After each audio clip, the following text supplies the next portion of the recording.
a story written by Moonrise Romance Library. Chapter 1, The Rejection. The silver moonlight painted the ceremonial ground in shades of pearl and shadow. Mira's hands trembled as she stood among the unmated wolves, her worn dress suddenly feeling thinner under hundreds of watching eyes. The air hummed with anticipation, thick with pine smoke from the torches, and the musk of nervous wolves packed shoulder to shoulder. Alpha King Rex stood at the center, magnificent and terrifying. Moonlight caught the sharp angles of his jaw, the breadth of his shoulders beneath ceremonial furs.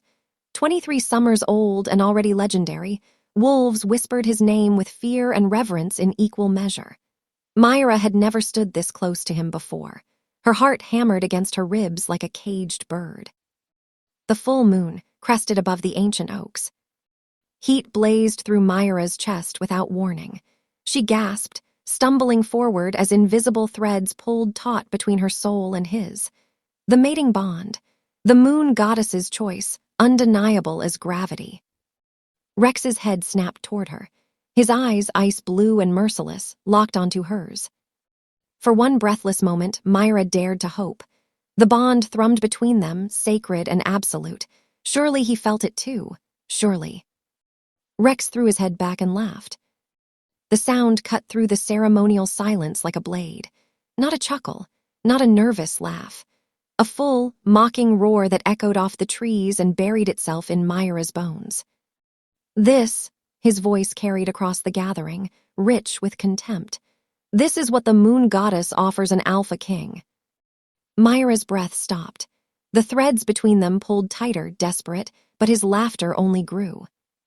Look at her, Rex gestured dismissively, and every eye turned to Mira. She felt their weight like physical blows. Daughter of the lowest-ranked wolf in Clearwater, wears a dress that's been mended so many times I can see the patches from here. He took a step closer, circling her like prey. Tell me, Omega, when was the last time you had a decent meal? You're so thin a strong wind might carry you off. Heat flooded Mira's face. Her mother had worked 3 days straight to mend this dress, had gone without food herself so Mira could eat before the ceremony. Shame burned hotter than the bond trying to form in her chest. An alpha king needs a mate of substance. Rex's lips curled into something cruel. Breeding, power, not some pathetic waif who'll probably die birthing the first pup if we could even produce one. Look at you. You can barely hold yourself upright. Mira's knees shook, but she couldn't move. Couldn't run. The bond held her there, forcing her to endure every word. I, Alpha King Rex of Clearwater Pack, reject you, he paused, and Mira realized with fresh horror that he didn't even know her name. Whatever your name is, I reject this bond. I reject the moon goddess's mistake. The words landed like a physical blow. Mira felt something tear inside her chest, ragged and wrong. The bond tried to hold, fighting against his rejection, and the pain of it drove her to her knees on the cold ground. Gasps rippled through the crowd. Rejecting a moon goddess bond was forbidden, unthinkable. Rex didn't even glance down at her crumpled form. He turned instead toward the gathered wolves, scanning until his gaze settled on a woman standing in the front row. Brenda, daughter of the wealthiest wolf in 3 territories, smiled like a cat with cream. I choose Brenda of the Silver Ridge Line as my mate and Luna. Brenda glided forward, her silk dress whispering against the grass, her dark hair elaborately braided with silver thread. She took Rex's offered hand without hesitation, and he pulled her close, kissing her in front of the entire pack, making his choice brutally clear. The bond in Mira's chest finally snapped. She heard herself cry out, a wounded animal sound that shouldn't have come from a human throat. The pain was everywhere in her bones, her blood, her soul. Where the bond had been, only a gaping wound remained. Pathetic, Rex's voice drifted down to her, casual as commenting on the weather. Someone get her out of here. This ceremony has been delayed enough. Mira didn't wait for them to drag her away. She pushed herself up on shaking legs and ran. The crowd parted before her like a river around a stone. She heard them as she fled, whispers that would haunt her for days to come. Did you see? Rejected by the Alpha King. The moon goddess must have been mistaken. Poor thing, but honestly, what did she expect? An Omega and an Alpha King. Ridiculous. Their voices chased her through the trees, down the familiar path to the small cottage she shared with her mother. Tears blurred her vision. Her chest felt like it was caving in with each breath. The wound where the bond had been bled invisible agony through her entire body. She burst through the door and collapsed. Her mother's arms caught her before she hit the floor. Mira, oh, my sweet girl, I felt it. I felt the bond break. Mira couldn't speak, couldn't breathe past the sobs tearing from her throat.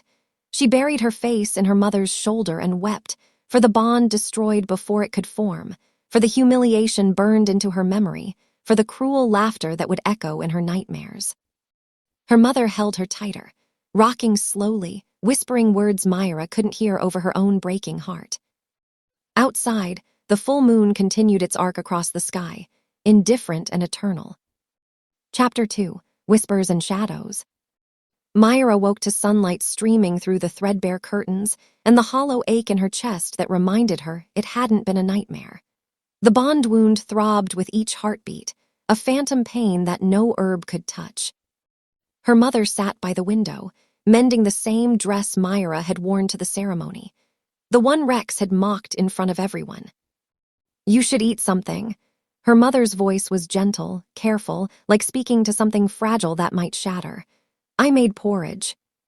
Mira turned her face to the wall. Food felt impossible when breathing hurt this much. 3 days passed before hunger finally drove her from bed. 3 days of her mother's patient vigil, of whispered encouragements and cool cloths pressed to her fevered forehead. The bond wound had made her physically ill, vomiting, shaking, unable to keep anything down as her body rejected the severed connection. On the 4th day, Mira forced herself upright. She couldn't hide forever. They needed food, and her mother had already missed too much work at the pack kitchens. I'll go to the market, Mira whispered, her voice rough from disuse. Her mother's eyes widened with concern. Are you sure? I can. I have to face them eventually. The morning air bit cold against Mira's skin as she stepped outside. She pulled her shawl tighter and kept her eyes down, heading toward the market square. Maybe if she didn't look at anyone, they wouldn't look at her. She made it 3 steps before she heard them. That's her, a woman's voice, not even bothering to whisper. The rejected Omega. Mira's feet faltered, but she forced herself forward.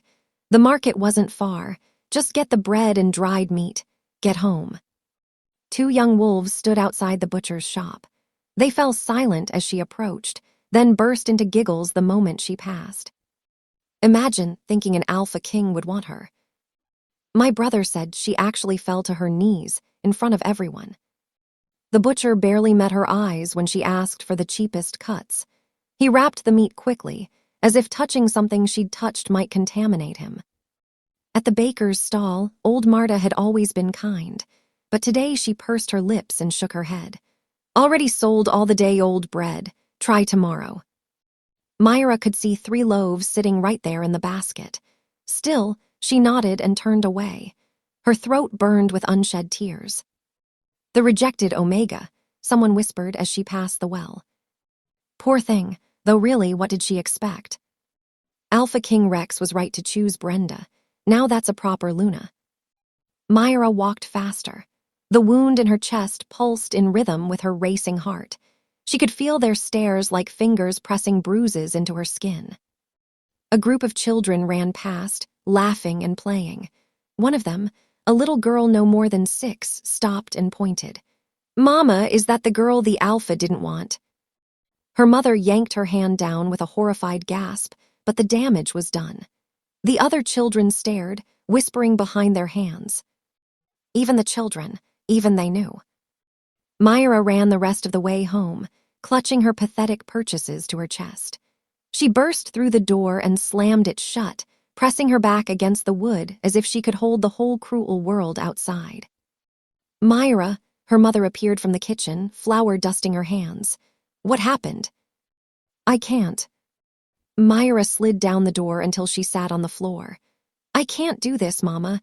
Everywhere I go, that's all I am now. Not Mira, just the rejected Omega. The girl the Alpha King laughed at. The moon goddess's mistake. Her mother knelt beside her, pulling Mira into her arms like she had every night since the ceremony. You are not a mistake. You're beautiful, you're strong, you're enough. Rex is the fool. It doesn't matter what he is. Mira's voice cracked. It only matters what everyone believes, and they all believe I deserved it, that something's wrong with me. Nothing is wrong with you. But the words couldn't reach the wound that wouldn't heal. Day after day, Mira tried. She helped her mother in the kitchen, kept her head down, spoke to no one. But the whispers followed her like smoke. In the market, at the well, outside the healer's cottage. The rejected Omega, did you hear? Poor thing. No wonder he chose Brenda instead. 2 weeks after the ceremony, Mira stood at the window and watched wolves gathering for evening prayers.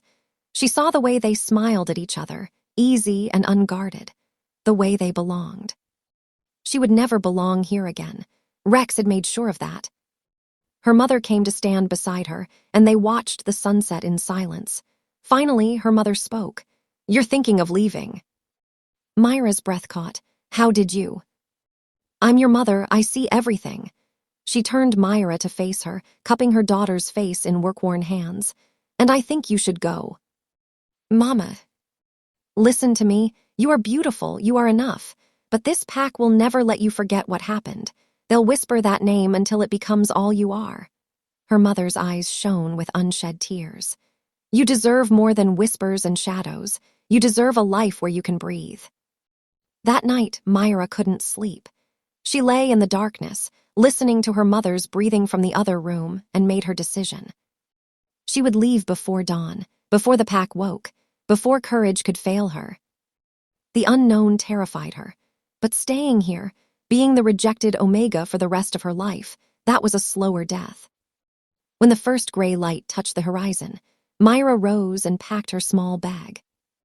Chapter 3: A Stranger's Kindness. Mira slipped through the door as dawn painted the sky in shades of amber and rose. Her mother stood in the doorway, wrapped in a thin shawl, tears streaming silently down her face. They didn't speak. Words would have broken them both.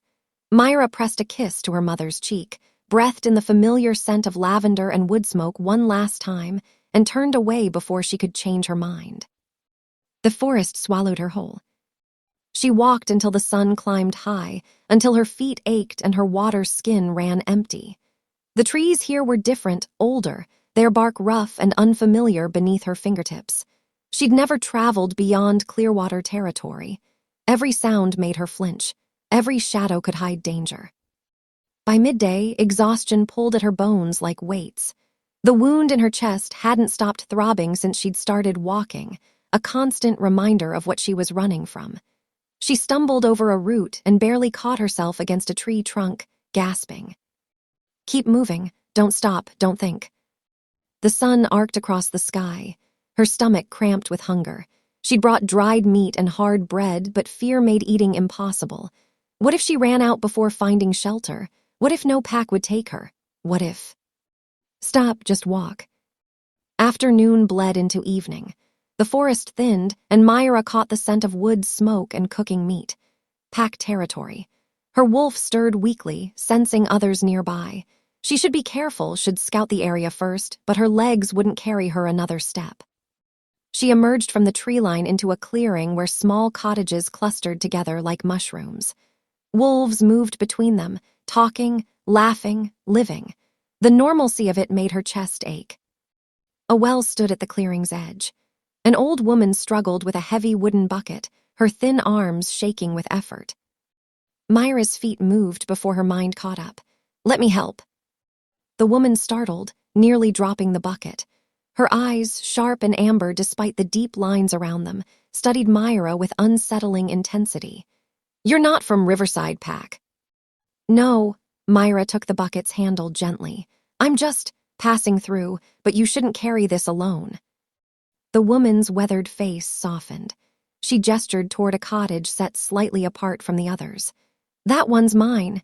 If you're going to help an old wolf, might as well finish the job. They walked in silence. Mira's arms screamed in protest. The bucket was heavier than it looked, but she didn't complain. The old woman watched her with those knowing eyes, seeing too much. Inside the cottage, dried herbs hung from the ceiling, filling the air with sage and thyme and something else Mira couldn't name. The woman pointed to a chair by the fire. "Sit before you fall over. You look half dead." Mira sank into the chair, and the simple act of sitting felt like mercy. The woman busied herself at the hearth, adding wood to the fire, setting a kettle to boil. Steam rose, carrying the scent of chamomile and honey. "When did you last eat?" "Yesterday, maybe." Time had blurred since leaving home. The woman clicked her tongue disapprovingly and produced bread and cheese from a cupboard. Real bread, soft and fresh. Mira's hands shook as she took it. "Easy now, small bites or you'll make yourself sick." The woman poured tea into 2 chipped cups and settled into the chair opposite. "I'm Alara, and you are running from something that hurt you badly." It wasn't a question. Mira swallowed the bread with difficulty. "How did you?" "I'm old, child. I've seen every kind of pain there is." Alara sipped her tea, waiting. The kindness in those amber eyes undid something in Mira's carefully constructed walls. The tears came without warning, hot and unstoppable. She tried to speak, but only sobs came out, great, gasping things that shook her entire body. Alara didn't rush her, didn't offer empty platitudes. She simply sat and waited while Mira fell apart in a stranger's cottage, miles from everything she'd ever known. Finally, when the tears slowed to hiccuping breaths, Mira whispered, "The Alpha King rejected me at the mating ceremony. The moon goddess chose me as his mate and he laughed, in front of everyone, said I was too pathetic, too weak, too poor. He chose someone else and broke the bond." Alara's expression didn't change, but something flickered in her eyes. Recognition, maybe, or anger. "Then he's a fool," Alara leaned forward, "and his pack will suffer for it. The moon goddess doesn't make mistakes, child. Only wolves do." Everyone said I deserved it, that I wasn't good enough. Everyone was wrong. The certainty in Alara's voice cut through Mira's spiraling thoughts. "I can see what you are, even if they couldn't. There's strength in you, raw and untested, but it's there, hidden under all that pain." Mira shook her head. "I don't feel strong, I feel broken." "Broken things can be remade into something harder, something better." Alara stood and refilled Mira's teacup. "You planned to keep walking, didn't you? Find some other pack, hope they'd take pity on you." "I don't know what I planned. I just knew I couldn't stay." "Then don't." Alara's eyes gleamed in the firelight. "Stay here instead, with me. I could use help around the cottage and you could use time to heal, to remember who you are beneath the rejection." Mira stared at her. "You don't even know me." "I know enough." Alara smiled and it transformed her lined face. "So, will you stay Mira of Clearwater, or will you keep running?" For the first time since the ceremony, something that wasn't pain flickered in Mira's chest. "Hope. I'll stay." Chapter 4, Breaking and Building. The first week, Mira did nothing but cry. Alara gave her a small room at the back of the cottage, barely large enough for a narrow bed and a single window, and let her break in private. Some nights Mira pressed her face into the pillow to muffle her sobs. Other nights she didn't bother, letting the grief pour out unchecked while moonlight striped the floor and the wound in her chest throbbed its endless reminder. Rex's laughter echoed in her skull. Pathetic, too weak, not good enough. On the 8th morning, Alara appeared in the doorway with a basket of dried lavender.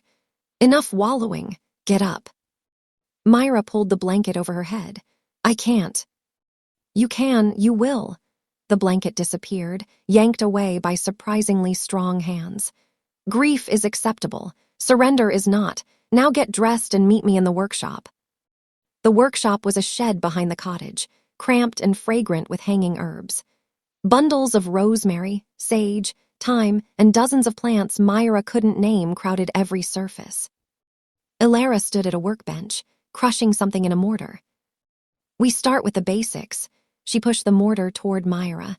"Grind until it's powder, no lumps." Mira's arms ached after 10 minutes. After 20, blisters formed on her palms. She wanted to stop, to crawl back to bed and let the darkness take her again, but Alara's sharp gaze never wavered. "Keep going. Pain in your hands is better than pain in your heart, yes. No, but Mira ground the herbs anyway. Days blurred into weeks. Alara was relentless. Grind these roots, steep these leaves, measure precisely, too much and you waste it, too little and it's useless. Mira's hands cramped. Her back ached from hunching over the workbench. Some nights she collapsed into bed without even removing her shoes. But the crying came less frequently. 1 month in, Mira caught her reflection in the water bucket and didn't recognize herself. Hollow cheeks, dull eyes, hair hanging limp and unwashed. She looked exactly like what Rex had called her, pathetic. She dropped the bucket. Water sloshed across the floor. I can't do this. The words tore from somewhere deep and desperate. I'll never be anything more than the Omega he rejected. Look at me. He was right. I'm nothing. Alara appeared in the doorway, arms crossed. You're giving him too much power. He's an alpha king. He's a boy playing at being a man, and you're letting his cruelty define you. Alara's voice cut like a blade. You want to prove him right? Keep crying, keep believing his words, or stand up and prove him wrong. How? Mira's voice broke. How do I prove wrong what everyone already believes? By becoming someone even you don't recognize. That night, Mira dreamed of the ceremony. But this time, when Rex laughed, she didn't crumble. She stood tall, looked him in the eye, and walked away. The dream her was strong, beautiful, unbreakable. She woke with tears on her cheeks and steel in her spine. The next morning, she asked Alara to teach her everything. Alara's smile was wolfish. Now we begin. The real lessons started. Not just grinding herbs, but understanding them. This root for clarity. These petals for confidence. Mix them wrong and you get sludge. Mix them right and you create transformation. Perfume is magic, Alara explained, her gnarled fingers dancing over glass vials. It changes how people see you, how you see yourself. Watch. She combined oils with practiced precision. Jasmine, sandalwood, something dark and earthy. The scent wrapped around Mira like silk, and suddenly the cramped workshop felt bigger, warmer. You feel it, Alara's eyes gleamed. That's power, now you try. Mira's first attempts were disasters. Too heavy, too sweet. One combination smelled like rotting flowers and made them both gag. But slowly, painfully, she learned. Her nose sharpened. Her hands steadied. 3 months in, she created a blend that made Alara pause and inhale deeply. Good, very good. The old woman's approval felt better than any praise Mira had ever received. You're starting to understand. Understanding led to mastery. Mira worked dawn to dusk, learning not just perfumes but salves for healing, tinctures for strength, oils that could ease pain or sharpen focus. Her hands, once soft and uncertain, grew confident and sure. She started eating properly, sleeping through the night. The hollow look faded from her face, replaced by something harder, sharper. 6 months after arriving, a traveling merchant came through Riverside Pack. Mira sold him 3 vials of perfume, her own creations. He paid well and asked for more. You've got a gift, he said, counting out coins. Real talent. Mira stared at the money in her palm. Enough for a month's rent, maybe more. She'd earned this, not through luck or charity, but through her own skill. That night, she told Alara she was ready to find her own place. The old woman didn't argue. There's a cottage near the eastern border, empty for years but sturdy. It's yours if you want it. The cottage was small but solid. Mira spent a week cleaning, repairing, making it hers. She hung herbs from the rafters like Alara had taught her, set up a workspace by the window where light streamed in, created her first batch of perfumes in her own home. One evening, she caught her reflection in the polished copper pot she'd bought from the merchant. The woman staring back had clear eyes and strong shoulders. Her hair shone, carefully braided. Her skin had color again, healthy and warm. Mira touched her own face, marveling. This woman was beautiful, capable, whole. This woman was her. The bond wound in her chest had finally scarred over. It would always be there, a reminder of what she'd survived, but it no longer defined her. She thought of Rex and felt nothing but pity. Chapter 5. The Alpha's Downfall. Rex woke to cold sheets and an empty bed. Again. Brenda had stopped sharing his chambers 3 months ago, claiming his restlessness disturbed her beauty's sleep. Now she occupied the Luna's suite on the opposite wing, far enough that he couldn't hear her laughing with her ladies-in-waiting, couldn't smell the expensive perfumes she ordered from distant territories while pack members went hungry. He rolled onto his back and stared at the ceiling. His chest ached with a hollowness that had nothing to do with Brenda's absence. The feeling had started the night of the mating ceremony, a wrongness that burrowed deeper each day, spreading through his bones like frost. His wolf whimpered inside him. Once fierce and commanding, it now cowered in the back of his mind, growing weaker with each passing moon. A sharp knock interrupted his thoughts. Marcus, his beta, entered without waiting for permission. The concern in his eyes made Rex's jaw tighten. The Eastern Border Patrol reported another breach, third one this week. Marcus hesitated. They're getting bolder because they sense. Don't say it. Rex, you're losing your alpha presence. The pack feels it. Other territories smell weakness. I said don't. Rex stood, but the movement took more effort than it should. His muscles trembled. When had he become so tired? Double the patrols, I'll handle it. Marcus's expression said he didn't believe that. Neither did Rex. After Marcus left, Rex forced himself through his morning routine. Washing, dressing. Each task felt like moving through water. In the mirror, a stranger stared back, face gaunt, eyes shadowed, the vitality that had made him feared throughout the territories draining away like water through cupped hands. He'd asked the pack healer about it weeks ago. Old Gerald had examined him thoroughly before delivering his verdict with the careful neutrality of someone who valued his life. There's nothing physically wrong with you, Alpha, but rejecting a moon goddess bond. Gerald had trailed off, choosing his words carefully. Such things have consequences. The bond wanted to form. When you severed it, you severed something in yourself. Fix it. I can't fix what the moon goddess herself ordained. Rex had dismissed him, refusing to believe it, but the weakness only grew. Breakfast was a misery.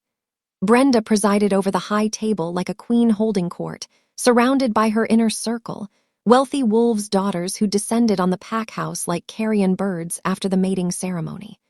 They spoke in loud, carrying voices about the latest fashions, the inadequacy of the servants, how much better things were run in Silver Ridge territory. Brenda barely glanced at Rex when he sat down. You look terrible. Didn't you sleep? I slept fine. Clearly not. She wrinkled her nose. You should see the healer. I can't have my mate looking half dead. It reflects poorly on me. Her mate, not her love, not even her alpha, just a possession that wasn't meeting her standards. When are you going to give me an heir? The question came out harsher than Rex intended. Brenda's fork clattered against her plate. Her ladies-in-waiting went silent, watching with vulture eyes. Excuse me. It's been 8 months, Brenda. The pack needs me to look my best. She dabbed her mouth delicately. Pregnancy would ruin my figure, perhaps in a few years when I've tired of traveling. Though honestly, Rex, given your current condition, I'm not sure you could sire a strong heir anyway. Her friends tittered behind their hands. The insult landed like a physical blow, and Rex's wolf didn't even stir to defend him. Too weak. Everything was too weak. He left the hall without finishing his meal. The pack house felt like a cage, full of Brenda's people, her influence, her cold disdain seeping into every corner. How had he not seen what she was? How had wealth and breeding blinded him to the cruelty underneath? Late that night, alone in his chambers, Rex's wolf finally surfaced. Not with strength, but with agonizing clarity. Wrong mate, wrong choice, dying. The wolf's voice was barely a whisper. Need her. Need true mate. She was nothing, Rex said to the empty room, but the words rang hollow. He closed his eyes and saw her anyway, Mira, kneeling on the ceremonial ground, her face shattered by his rejection. The way she'd looked at him, like he was her whole world crumbling. The bond had pulled at him that night, screaming that she was right, she was perfect, she was his. And he'd laughed at her. The memory made him sick now. What had he been thinking? That power and wealth mattered more than the moon goddess's wisdom, that he knew better than fate itself. His wolf whimpered again, and Rex felt it, the life draining from the bond between man and beast. If this continued, his wolf would die. And when an alpha's wolf died, the man didn't survive long after. Panic clawed at his throat. He couldn't die, not like this, not because of his own stupidity. He had to find Mira, had to beg her forgiveness, had to try and repair what he'd so carelessly destroyed. But she'd left Clearwater months ago. No one knew where she'd gone. Rex had forbidden anyone from speaking her name, wanting to erase her from pack memory as thoroughly as he'd rejected her from his life. Now that silence condemned him. For weeks, Rex sent scouts to neighboring territories. No one had seen her. No one knew anything. Until finally, one of his border patrol wolves brought news that made Rex's dying wolf stir with desperate hope. Someone matching her description was seen in Riverside territory, visiting an older woman at the edge of Clearwater, her mother. Rex was on his horse before the sun rose. Chapter 6, A New Beginning. Mira was grinding cinnamon bark when she heard the commotion outside her cottage. Raised voices, excited chatter, the kind of energy that meant something important was happening in Riverside Pack. She wiped her hands on her apron and stepped outside. A group of wolves had gathered near the main square. At their center stood a man Mira had never seen before, tall, with warm brown eyes and an easy smile that reached all the way to those eyes. He wore traveling clothes, dusty from the road, and carried himself with quiet authority. "That's Alpha Damien," whispered Clara, a young wolf who'd become something close to a friend. "From the Northern Ridge territory. He's here to discuss trade agreements with our Alpha." Mira started to turn back to her work when those brown eyes found hers across the distance. Alpha Damien's smile faltered, replaced by something softer. Wonder, maybe. He raised a hand in greeting. Heat flooded Mira's cheeks. She ducked back inside her cottage, heart hammering stupidly. He was just being polite, nothing more. But the next morning, he appeared at her door. "I hope I'm not intruding." His voice was warm, like honey and tea. "I smelled your perfumes from the road yesterday. They're remarkable. I was hopping to commission some for my pack." Mira gripped the doorframe, uncertain. Of course, come in." He had to duck slightly to enter, and suddenly her cottage felt very small. He examined her workspace with genuine interest, asking questions about her process, listening intently to her answers. Not once did his gaze turn dismissive or bored. "This one," he picked up a vial of amber liquid. "What is it?" "Courage and clarity, cedarwood, bergamot, a touch of wild sage." Mira took the vial from him, careful not to let their fingers touch. "It helps wolves who struggle with self-doubt." "Do you struggle with self-doubt?" The question was gentle, curious, without any mockery. Mira met his eyes and found only honest interest. "I used to, not anymore." Something in her tone must have spoken volumes because Damien nodded slowly. "Good, you shouldn't. Your work is exceptional." He commissioned 6 vials, more than any single customer had ever ordered, and paid double what she asked. When she protested, he simply smiled. "Quality deserves fair compensation. I'll return in 2 weeks to collect them." 2 weeks, Mira agreed, and tried to ignore the flutter in her stomach. He returned in 10 days. "I couldn't wait," he admitted, sheepish. "Also, I was hoping you might join me for a walk, if you're not too busy." Mira should have said no, should have kept the careful walls she'd built around her heart firmly in place. But something about his hopeful expression, the way he asked rather than expected, made her reach for her shawl. They walked through the forest, and Damien told her about Northern Ridge, the mountains, the hot springs, the way snow blanketed everything in winter. He asked about her perfumes, her life in Riverside, what made her smile. He didn't pry into her past, didn't demand explanations for the sadness he must have sensed beneath her surface. "You're different from other alphas," Mira said before she could stop herself. Damien's laugh was surprised and genuine. "Is that good or bad?" "Good, very good." His visits became regular. Every few weeks, he'd arrive with new commissions and stay for walks that stretched into hours. He brought Mira rare herbs from his territory, asked her opinion on pack matters, listened when she spoke like her words actually mattered. 3 months in, as autumn painted the leaves gold and crimson, Damien took her hand while they walked. "I should tell you something. I knew your perfumes weren't why I kept coming back after that first visit." Mira's breath caught. "Damien." "I'm not asking for anything," he said quickly. "I just wanted you to know, you're extraordinary, Mira. The way you've built this life, your strength, your kindness despite whatever hurt you're carrying. I see you, all of you, and he exhaled slowly. "I'm falling in love with you, have been since the moment you explained that first perfume to me." The old wound in Mira's chest, the one she thought had scarred over, suddenly felt raw again. "I can't give you what you want. I was rejected by my true mate.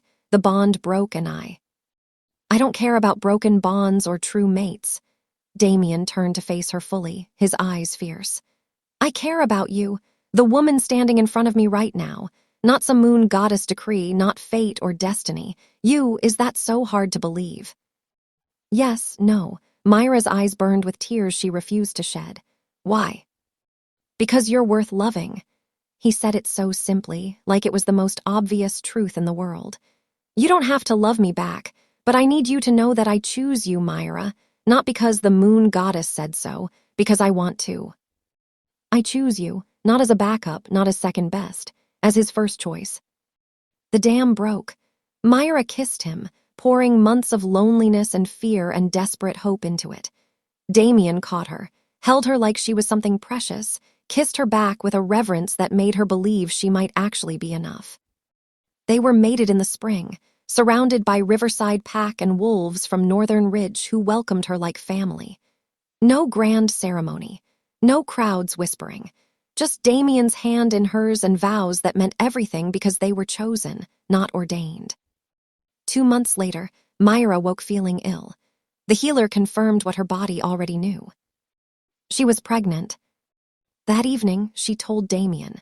He picked her up and spun her around, laughing with pure joy, and Mira finally understood what it meant to be someone's everything. Chapter 7. The Final Rejection. Mira's mother lived in the same small cottage at the edge of Clearwater territory, but everything else had changed.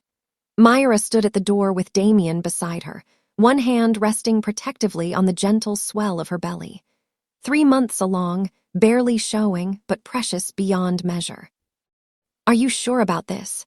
Damien's voice was low, concerned. "We can send someone else to bring her." "I need to do this myself." Mira squeezed his hand.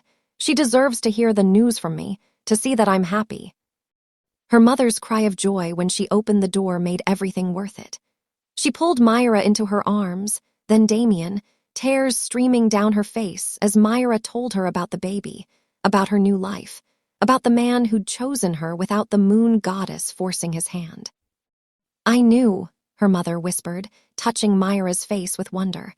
"I knew you'd find your way to something beautiful." They were packing her mother's belongings, few enough to fit in 2 bags, when Mira heard it, the sound that still haunted her nightmares sometimes. Rex's voice, calling her name. She went cold. Damien moved instantly to her side, his body a wall between her and the door. But Mira touched his arm, shaking her head. "I need to face him." "You don't owe him anything." "I know, but I need him to see what he lost." She walked outside, Damien a solid presence at her shoulder, her mother hovering in the doorway. Rex stood in the yard, and the sight of him shocked her. He'd aged years in months, face haggard, eyes hollow, the powerful Alpha King reduced to something desperate and dying. His gaze locked on her, and his knees buckled. He actually fell, hands braced against the dirt. "Mira, please, I need to talk to you." The begging in his voice should have felt like victory. Instead, Mira felt only pity. "Stand up, Rex. You're embarrassing yourself." He struggled to his feet, swaying slightly. His wolf was there in his eyes, barely visible, fatting like a guttering candle. "I made a mistake, the worst mistake of my life. I rejected you and I've been dying ever since. My wolf is dying. The pack is falling apart.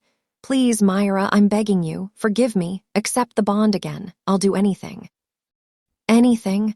The word came out sharp as broken glass. "Where was anything when you laughed at me in front of the entire pack? When you said I was too pathetic to be your mate? Too poor? Too weak?" Rex flinched like she'd struck him. "I was a fool." "You were cruel." Myra took a step forward, and Rex actually backed up. Good.